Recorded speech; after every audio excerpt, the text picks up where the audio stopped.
आज हम स्टार्ट करने वाले हैं एक्सेल। ठीक है, एक्सेल क्या होता है?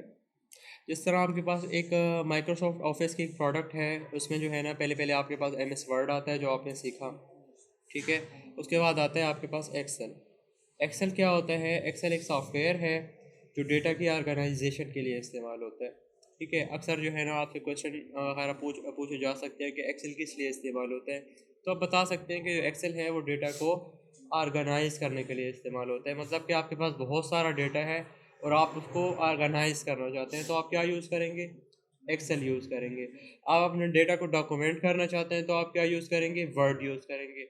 आप अपने डेटा की प्रेजेंटेशन करना चाहते हैं तो आप क्या यूज़ करेंगे? पावर पॉइंट यूज़ करेंगे। ठीक है, आप अपने डेटा को स्टोर करना चाहते हैं तो आप क्या यूज़ करेंगे? एम एस एक्सेस यूज़ करेंगे डेटाबेस बनाने के लिए। ठीक है, तो एक्सेल बेसिकली किस लिए इस्तेमाल होता है? एक्सेल डेटा की ऑर्गेनाइजेशन के लिए इस्तेमाल होता है कि आप अपने डेटा को एक्सेल के थ्रू ऑर्गेनाइज कर सकते हैं, अच्छा बना सकते हैं। ठीक है, उसको इजीली जो है ना मैनेज कर सकते हैं। समझ आ रही है? ठीक है, तो आपके पास जो है ना जैसे ही आप एक्सेल पे आते हैं ना, तो सबसे पहले पहले ना आपको इस तरह का ना इंटरफेस देखने को मिलता है। ठीक है, जैसे ही आप एक्सेल ओपन करते हैं तो आपको इस तरह का इंटरफेस देखने को मिलता है। अब यहाँ पे आपके पास कुछ टेम्पलेट्स हैं। ठीक है, और ये क्या है? आपके पास ब्लैंक वर्कबुक। आप एक इम्पोर्टेंट चीज़ बताता हूँ। आपके पास जो वर्ड का डॉक्यूमेंट वर्ड की फ़ाइल होती है उसको आप डॉक्यूमेंट कहते हैं, और जो एक्सेल की फ़ाइल होती है उसे आप वर्कबुक कहते हैं। जो वर्ड की फ़ाइल होती है उसको आप डॉक्यूमेंट कहते हैं, और जो एक्सेल की फ़ाइल होती है उसे आप वर्कबुक कहते हैं। ये मैं पेपर में पूछ सकता हूँ आप लोगों से। ठीक है, अच्छा, इसके बाद जो है ना आपके पास यहाँ पे है एक रिसेंट। अब रिसेंट किसे कहते हैं? कि लास्ट टाइम जो मैंने फाइल्स ओपन की थी। देखिए, मैंने कल ये वाली फ़ाइल ओपन की थी। ठीक है, फ्राइडे को ये वाली ओपन की थी, वेडनेसडे को ये वाली ओपन की थी, फिर जनवरी 25 को ये ओपन की थी। मतलब रिसेंटली जितनी भी मैंने फाइल्स ओपन की होंगी वो मुझे यहाँ पर शो हो रही होंगी। ठीक है, ओके। अच्छा, मैंने जो है ना जिस तरह आप वर्ड के अंदर क्या किया करते थे, आप न्यू डॉक्यूमेंट के लिए वहाँ पे न्यू डॉक्यूमेंट पे क्लिक किया करते थे, इस तरह आप यहाँ पे ब्लैंक वर्कबुक पे जैसे ही क्लिक करेंगे तो आपके पास एक्सेल का इस तरह से एक इंटरफेस ओपन होकर आ जाएगा। सही है। अच्छा, अगेन जो है ना इसमें वही पुरानी बातें हैं कि ये क्या है? ये आप टाइटल बार है। टाइटल बार में क्या होता है? हमारी जो वर्कबुक होती है उसका टाइटल होता है।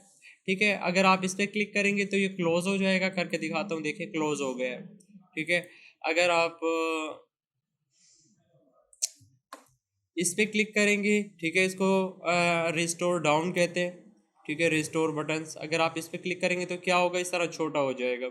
आप इसे जो है ना साइड वगैरह पे कहीं पे भी और मज़ीद भी छोटा कर सकते हैं यहाँ से ऐसे करके। ठीक है, अच्छा, अगर आप इस पर क्लिक करते हैं तो ये होता है मिनिमाइज़ का बटन। अगर आप ऐसे क्लिक करते हैं तो ये जो है ना क्लोज़ नहीं हुआ, मिनिमाइज़ हो गया। आप इसे बाद में अपनी ज़रूरत के मुताबिक उठा भी सकते हैं, मैक्सिमाइज़ भी कर सकते हैं। ठीक है, उसके बाद जो है ना ये आपके पास टैब्स होते हैं। Home tab, insert tab, page layout tab, formula tab, data tab, review tab, view tab, help tab. ठीक है, अच्छा, हर टैब में आपके पास क्या होता है? एक रिबन होती है, जैसे मैंने लास्ट टाइम आपको बताया था वर्ड के अंदर कि ये जो ग्रे कलर की मोटी सी लाइन है यहाँ से यहाँ तक, ये क्या है? रिबन है। और रिबन में फिर हमारे पास ग्रुप्स है। ये मोटी सी आपको लाइन नहीं नजर आ रही यहाँ से यहाँ तक? यार ये है नहीं, पीछे ये चीज़ ग्रे कलर की, ये चीज़, ये जो चीज़ है ना पीछे, ये वाली चीज़ ग्रे कलर, ये पूरी यहाँ तक ये रिबन है। ठीक है, उसके बाद रिबन में है आपके पास ग्रुप्स। देखें, यहाँ से लेकर यहाँ तक आपके पास क्लिपबोर्ड का ग्रुप है, यहाँ से यहाँ तक फॉन्ट का ग्रुप है, यहाँ से यहाँ तक अलाइनमेंट का ग्रुप है, फिर नंबर्स का ग्रुप है, फिर स्टाइल्स का ग्रुप है, सेल्स का ग्रुप है, एडिटिंग का ग्रुप और एडियंस का ग्रुप है। सही है। अच्छा, ये आपके पास फार्मूला बार होता है, इसको आप फार्मूला बार कहते हैं। ठीक है, यहाँ पे आपके पास होती है सेल की लोकेशन। अब सेल क्या होता है? ये जो आपको बॉक्स नज़र आ रहा है ना, ये चीज़, ये जो डब्बा आपको नज़र आ रहा है, इसको कहते हैं सेल। क्या कहते हैं? सेल सर कहते ये हैं। जो सर की लोकेशन एक साथ ये एक वो है लिस्ट सर, इस पर क्लिक करें सर, इसे क्या होगा क्या है? इससे कुछ भी नहीं होता इससे। ये अक्सर आपने ऐसे होते हैं ना, आपने उसको डिफाइन किया हुआ है, नेम्स वगैरह दिए हुए हैं, तो फिर यहाँ पे आ रहे होते हैं। ठीक है, अच्छा, ये जो है ना आपके पास क्या है? सेल्स है। क्या है? छुपा सेल्स हैं ये। अच्छा, इसमें जो है ना दो चीज़ें होती है, एक आपके पास होता है कॉलम और एक आपके पास होती है रो। अब ये जो आपके पास अल्फ़ाबेट्स लिखे हुए हैं ना ऊपर, ये सब क्या है? कॉलम्स है। क्या है? कॉलम। कॉलम्स है। इसके अलावा ये ये आपके रो है। पास है रोज़। ये आपके पास रोज़ हैं। ठीक है। हाँ अच्छा, कितनी रोज़ हैं और कितनी कॉलम्स हैं ये देखें। अगर मैं इसको कंट्रोल डाउन एरो प्रेस करता हूँ तो ये मुझे आखिरी रो के ऊपर लेके जाएगा, और हमारे पास आखिरी रो क्या है? 10,48,576। मतलब कि 10,48,576। आज तक किसी ने जनरल लिखे सर। 576 हमारे पास क्या है? रोज़ हैं। हाँ सर, आज तक किसी ने इतना बड़ा डेटा लिखे सर। जी होता है, इससे भी बड़े बड़े डेटा होते हैं। ये इससे बड़ा क्या अपराध है? Control down arrow. ठीक है। उसके बाद अगर कंट्रोल राइट एरो क्लिक करते हैं तो अगर मैं यहाँ पे इज इक्वल टू कॉलम का फार्मूला लगाता हूँ तो ये आपको कॉलम के नंबर्स बता देगा। वो कह रहे हैं आपके पास कितनी कॉलम्स हैं? 16,384 आपके पास कितने कॉलम्स हैं। समझ आ रही है? ओके। अच्छा फिर अब यहाँ पे जो है ना हमारे पास सेल की लोकेशन आ रही होती है। सेल की लोकेशन से क्या मुराद है कि अब जो है ना ये वाला जो सेल है ये कहाँ पे मौजूद है? एक कॉलम पे और फर्स्ट रो पर मौजूद है। जहाँ पे रो और कॉलम का इंटरसेक्शन होता है वो क्या होती है? सेल की लोकेशन होती है। अगर मैं आपसे पूछूं कि ये इसकी लोकेशन क्या है तो डी और 7। ठीक है, मतलब कि डी कॉलम में 7 रो पर ये मौजूद है तो D7 इसकी क्या है? लोकेशन है। मतलब क्या कि जहाँ पे आपके पास कॉलम और रो का इंटरसेक्शन होता है तो वो क्या होती है? सेल की सर ये लोकेशन होती है। सर लोकेशन हम खुद से दे सकते हैं, मेल वाली। मेल वाली लोकेशन हम खुद से दे सकते हैं। नहीं। ठीक है, ये आपके पास क्या है? सेल की लोकेशन है। अच्छा, आपके पास वर्ड के अंदर जो मैक्सिमम जूमिंग लेवल होता है वो 500 होता है, लेकिन इसमें आपके पास 400 होता है। ठीक है, और मिनिमम आपके पास 10% होता है। वर्ड में भी मिनिमम आपके पास 10% ही होता है। ठीक है। इसके अलावा जो है ना यहाँ पे ये आपके पास है शीट। मैंने एक शीट ली हुई है, आप और भी ले सकते हैं जितनी आप चाहें। फॉर एग्जांपल एक शीट्स क्यों लेते हैं कि फॉर एग्जांपल एक एक शीट के अंदर मैंने जनवरी का डेटा रखा है, दूसरी शीट में मैं चाहूँगा कि मैं फेबररी का डेटा सर रखूँ। शीट ज़्यादा से ज़्यादा कितने ले सकते हैं? जितने भी चाहें आप ले सकते हैं। ठीक है। फिर नेक्स्ट में जो है ना आप चाहेंगे कि आप मार्च का डेटा रखें, अप्रैल के डेटा के लिए अलग से शीट। अब अलग शीट की क्यों ज़रूरत है? क्योंकि एक्सेल डेटा की ऑर्गेनाइजेशन के लिए इस्तेमाल होता है। अब मैं सारा ही डेटा एक ही शीट के अंदर लगा दूंगा तो फिर गड़मड़ नहीं होगा क्या डेटा? मेरा सारा डेटा गड़मड़ हो जाएगा, तो मैं नहीं चाहूँगा कि मेरा डेटा गड़मड़ हो, ख़राब हो। तो इस वजह से मैं अपने डेटा को ऑर्गेनाइज क्लीन रखने के लिए क्या करूँगा? अलग अलग शीट का इस्तेमाल कर रहा हूँगा। ओके, ये जो लाइन है इसको आप स्टेटस बार कहते हैं, ये वाली। ठीक है। अच्छा, अब हम एक्सेल के अंदर डेटा इंसर्ट किस तरह से करते हैं। आपको जिस सेल में भी डेटा इंसर्ट करना है आप क्या करें? सिंपल उस सेल के ऊपर एक मरतबा एक ऐसे करके क्लिक करें तो आपके पास ये जो डार्क सा एक बॉक्स है ये उसके ऊपर आ जाएगा। ठीक है। आपने क्या करना है? अब क्या लिखना है? मैं फॉर एग्जांपल लिख रहा हूँ सीरियल नंबर। मैंने यहाँ पे लिखा है नेम, यहाँ पे मैंने लिखा फादर नेम, और यहाँ पे मैंने लिखा डेजिग्नेशन न करके मैं यहाँ पे लिख रहा हूँ सब्जेक्ट 1 में मार्क। इस सब्जेक्ट 1 में आपके कितने मार्क्स हैं? सब्जेक्ट 2 और इसके अलावा सब्जेक्ट 3, फिर टोटल मार्क्स। ठीक है, टोटल ना करके मैं इसे ऑब्टेन मार्क्स कर देता हूँ। Obtain marks. ठीक है, बस। अभी आपने एक और चीज़ नोट की कि जैसे ही मैंने ऑब्टेन मार्क्स लिखा तो ये दूसरे सेल के अंदर जा रहा है। अब इस चीज़ को कैसे ठीक करेंगे? आप इस कॉलम के और इस कॉलम के दरमियान में, इसके और इसके दरमियान में जैसे ही आप अपना इसको लेके आएंगे ना, पॉइंटर को इस तरह करके, तो आपके पास इस तरह ना एक एरो का साइन नज़र आएगा। आप इसको ऐसे पकड़े, लेफ़्ट क्लिक किया, मैंने छोड़ा नहीं है लेफ़्ट क्लिक। लेफ़्ट क्लिक किया है, खामोश होके बैठे थोड़ा। आप सीनियर हैं, सर सीनियर थोड़ा खामोश होके बैठे हैं। जूनियर्स को पढ़ा रहा हूँ, आपकी आगे क्लास होगी, अभी थोड़ा सब्र करें। ठीक है, मैंने इसको पकड़ा और मैंने इसको ड्रैग किया। ड्रैग मतलब राइट साइड पे खींचा। ठीक है।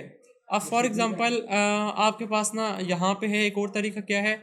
आप इन दोनों के दरमियान में आए और डबल क्लिक करें। ऐसे करके डबल क्लिक करेंगे तो ये ऑटो फिट हो जाएगा खुद ब खुद। समझ आ रही है? ओके। अब आप क्या कर सकते हैं? अब आप लिख सकते हैं यहाँ पे 1, यहाँ पे आप लिख सकते हैं 2, यहाँ पे आप लिख सकते हैं 3, और यहाँ पे आप लिख सकते हैं 4। ऐसे कर सकते हैं ना। आ जाए, यहाँ पे की क्लास है, जल्दी आया करें थोड़ा। ठीक है। तो अब अगर आप इस तरह से लिखना स्टार्ट करते हैं ना, तो ये थोड़ा ना टाइम टेकिंग रहता है ना, मतलब कि अब आप एक एक करके तो नहीं लिखेंगे। अब आप क्या करेंगे, आप इस पे एक लिख के इस पे क्लिक करें, और ये जो डॉट नज़र आ रहा है आपको साइड पे, आप इसके करीब लेके जाएंगे ना आपने इसको, तो ये इस तरह का प्लस का निशान बन जाएगा। आप कंट्रोल प्रेस करें कीबोर्ड से, और माउस से यहाँ से लेफ़्ट क्लिक करें ऐसे, और ड्रैग करें नीचे की तरफ। ड्रैग मतलब खींचे नीचे की तरफ ऐसे, तो ये आपके पास खुद ब खुद गिनती लिखी हुई आएगी। समझ आ रही है? एक और तरीका क्या है कि मैंने यहाँ पे 1 लिखा, मैंने यहाँ पे 2 लिखा, मैंने दोनों को सिलेक्ट किया। अब ये वाला जो प्लस का निशान है ये सिलेक्शन के लिए यूज़ होता है। आप इसे माउस से एक मरतबा क्लिक करके खींचेंगे ना तो चीज़ों को सिलेक्ट करता है। ठीक है, तो मैंने एक मरतबा इसको ऐसे करके सिलेक्ट किया, और उसके बाद मैंने क्या किया, अब कंट्रोल प्रेस नहीं कर रहा हूँ मैंने वहीं पे गया उस डॉट के ऊपर, माउस से लेफ़्ट क्लिक किया और नीचे की तरफ ड्रैग किया। तो अब ये खुद ब खुद जो है ना मुझे वेरिएशन दे रहा है।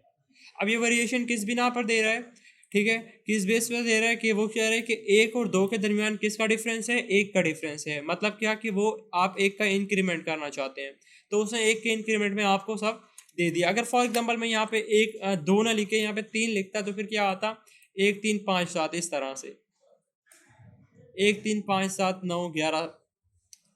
अगर आप चाहते हैं सर मैं तो चाहता हूँ कि वो लिखा हुआ है, तो आप 0 लिखें और यहाँ पर 2 लिखें, तो अब ये आपको इस तरह के डिफरेंसेस मिल रहे होंगे। देखें 0 2 4 6 8 10 12 14 इस तरह के। ठीक है, आप चाहते हैं सर मैं चाहता हूँ कि एक लाइन छोड़ के आए, तो आप यहाँ पे लिखें 1, यहाँ पे आप लिखें 2। ठीक है, आप सिलेक्ट करें इसे, अब एक लाइन छोड़ के आपके पास आए। समझ आ रही है? मैंने क्या किया, मैंने एक एक पकड़ा, एक लिखा यहाँ पे, कंट्रोल प्रेस किया, इसके डॉट के ऊपर गया, माउस से लेफ़्ट क्लिक किया, लेफ़्ट क्लिक छोड़ा नहीं है, पकड़ा हुआ है, और नीचे की तरफ ड्रैग किया ऐसे, तो मेरे पास 16 तक आ चुके हैं। उसके बाद मैं क्या चाहूँगा कि मैं यहाँ पे नेम लिखूँ। फॉर एग्जांपल आपका नाम क्या है? फलाहुद्दीन। आप देखिए फलाहुद्दीन अगेन थोड़ा सा आगे निकल रहा है, तो मैं इस पर डबल क्लिक करके इसको फिट कर सकता हूँ। इस तरह जो है ना, एक का नाम वकास है, एक का नाम अली है फॉर एग्जांपल। अब मैं जो है ना चाहता हूँ कि बस इन 3 के ही वेरिएशंस आए। मैंने इनको ऐसे सिलेक्ट किया और यूँ किया, अब इन तीनों के वेरिएशन ही आएंगे। मतलब कि पहले फलाहुद्दीन वकास अली, फिर फलाहुद्दीन वकास अली, फिर फलाहुद्दीन वकास अली, फलाहुद्दीन वकास अली, फलाहुद्दीन वकास अली, इस तरह से।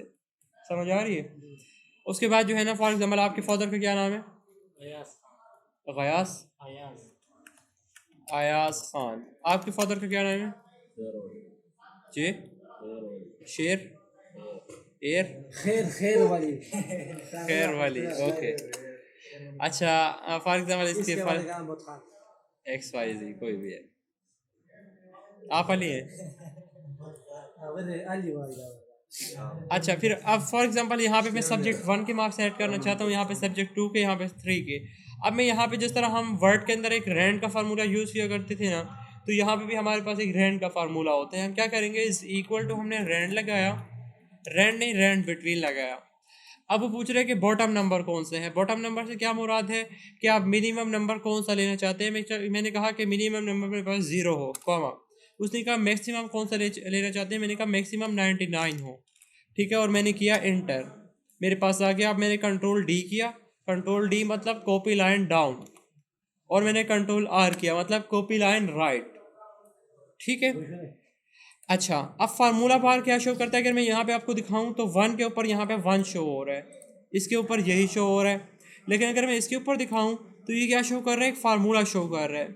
अब इस फार्मूले का क्या मतलब हुआ, फार्मूले का मतलब ये हुआ कि आपके पास ये जो वैल्यू आई हुई है यहाँ पर, ये इस फार्मूला की वजह से आई हुई है, ये इस फार्मूला की वजह से आई हुई है। ये जो है ना सिर्फ 1 नहीं है, 1 के पीछे ये फार्मूला है पूरा।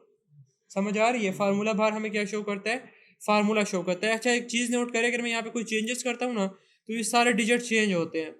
अब मैं नहीं चाहता ये बार बार चेंज हो, तो मैं क्या करूँगा, मैंने इन सबको सिलेक्ट किया, कंट्रोल C2 मैंने कॉपी किया, मैं पेस्ट के ऑप्शन में गया और पेस्ट एज वैल्यूज़ किया मैंने। अब पेस्ट एज वैल्यूज़ किया का क्या हो गया कि अब वो फार्मूला ख़त्म हो गया, इसकी वैल्यूज़ है वो यहाँ पे प्रिंट होकर आ गई हैं। कभी कभी अगर आपको कोई फार्मूला वगैरह छुपाना है, या जो है ना हाइड करना है या ख़त्म करना है कहीं से, तो आप ये वाला ऑप्शन यूज़ कर सकते हैं। उसके बाद मैं क्या चाहता हूँ, मैं चाहता हूँ कि ये जो है ना सम होके यहाँ पे आए, इस बंदे के ये तीनों सब्जेक्ट में सम होके यहाँ पे आए। पहला फार्मूला पढ़ा रहा हूँ। कोई भी फार्मूला जो आप एक्सेल के अंदर यूज़ करते हैं तो उसके लिए सबसे पहले पहले आप क्या लगाते हैं, इज़ इक्वल टू लगाते हैं। क्या लगाते हैं, इज़ इक्वल टू। तो यहाँ पे सबसे पहले पहले आप लिखें इज़ इक्वल टू। उसके बाद मैं क्या करना चाहता हूँ, सम। तो सम के लिए एक फार्मूला यूज होता है SUM, सम। सम मतलब जमा करना। अब जैसे ही ऊपर सम आया ना तो मैं इस पर डबल क्लिक करूँगा तो भी आ जाएगा, और टैप करूँगा तो भी आ जाएगा। मैंने टैप किया है, ठीक है। अब वो मुझसे कह रहे हैं नंबर 1 नंबर 2 इस तरह मुझे देते जाओ, मैं जमा करता जाऊँगा। मैं उसे कहता हूँ कि यहाँ से लेकर यहाँ तक, मैं उसे एक रेंज दे रहा हूँ। मैंने कहा यहाँ से लेकर यहाँ तक जितने भी नंबर है उन सबको जमा कर दो, सम कर दो। मैंने उसे एक रेंज पकड़ा दी है। मैंने क्या कहा कि यहाँ से लेकर यहाँ तक आपके पास जितने भी नंबर्स हैं उन सबको क्या कर दो, जमा कर दो। और मैंने इंटर प्रेस किया तो ये जमा होकर आ गया है। अब क्या मैं यहाँ पर दोबारा सम का फार्मूला लगाऊंगा और दोबारा रेंज सिलेक्ट करूंगा? क्या फिर दोबारा से मैं इस तरह करूंगा? नहीं। तो फिर इसका एक्सेल यूज़ करने का मकसद फोत हो जाता है। तो मैं क्या करूंगा, मैं इस पे जाऊंगा, ये जो राइट साइड पे जाऊंगा, इसके डॉट के ऊपर इस तरह से प्लस का निशान आया, मैंने माउस से लेफ़्ट क्लिक किया, यहाँ पर छोड़ा नहीं है, और ड्रैग किया नीचे की तरफ। अब ये सब के आपको सम निकाल के दे देगा। अरे की तरह 103 पर 103 पर फिर क्या होगा? जी, तो फिर फार्मूला गलत हो जाएगा। समझ आ गई है? बस आज के लिए इतना ही। कल